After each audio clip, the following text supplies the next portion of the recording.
Over the years, I have done what I can to make the biggest impact to our kitchen, but I can't demo it and start from scratch. So today I've partnered up with Home Depot to walk you through some tips and tricks on how any of you guys can give a little bit more personality to your kitchen without starting from square one. I think it's safe to say that all of us know by now that paint is our best friend. So from the first shot to now, I've painted my cabinets white and stained my island a deep, dark walnut color. But the next move that I wanted to make to kind of switch the vibe automatically without spending too much money is swapping out my loud silver hardware that matched nothing in my house with a more simple black rustic knob that I've linked below for you guys. A tip that I have for you if you are redoing your kitchen, literally scrub that thing spotless. I took magic erasers to every single drawer before I installed the knob, and I even went over some areas with touch-up paint to ensure just everything looked brand new without really having to repaint all of the cabinets.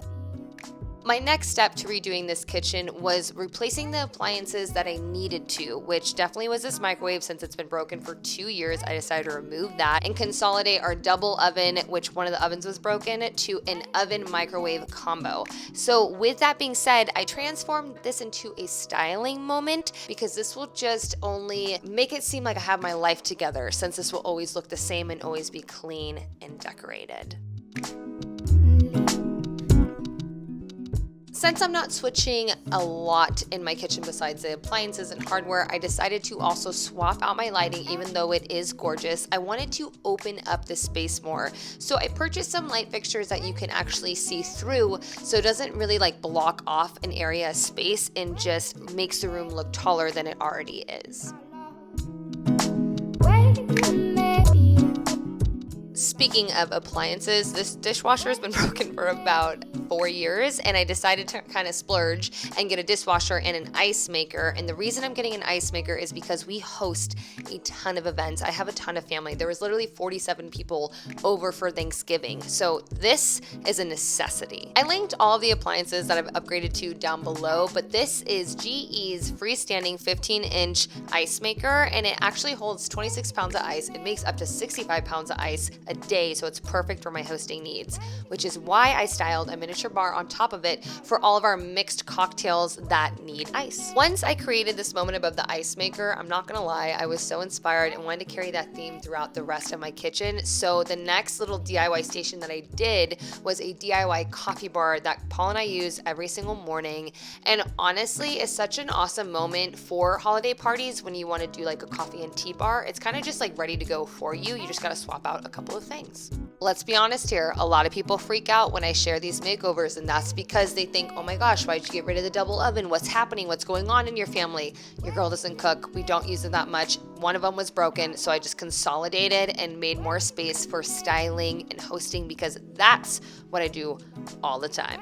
I added some towels to the GE 30-inch built-in wall oven with my microwave that is self-cleaning and stainless steel. Oh, it's so beautiful. But I decided to kind of blend this whole area right here with some home decor from Home Depot. Again, I've linked it all down below for you guys.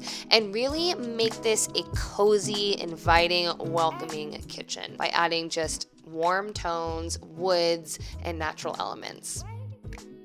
Another appliance that actually really did need to be updated was our dishwasher that was broken for 4 years. I decided to get GE's profile top control dishwasher in stainless steel because that matches everything else, but also because it has these bottle jets and silverware jets that get into these nooks and crannies that honestly no other dishwasher I've been using before has been able to get to.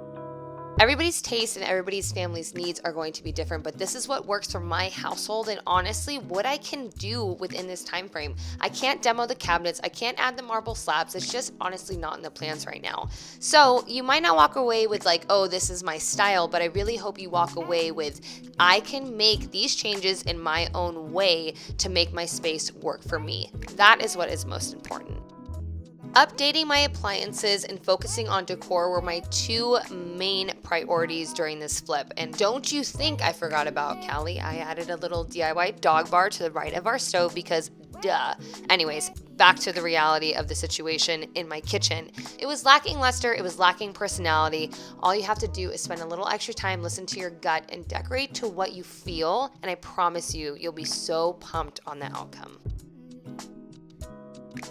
To see how much Paul and Callie both love this kitchen, plus all of the details of all of the things, be sure to head over to Home Depot's blog, which I've linked down below. But honestly, other creators are posting their kitchen makeovers and they are out of control. So there's a plethora of inspiration linked below for you.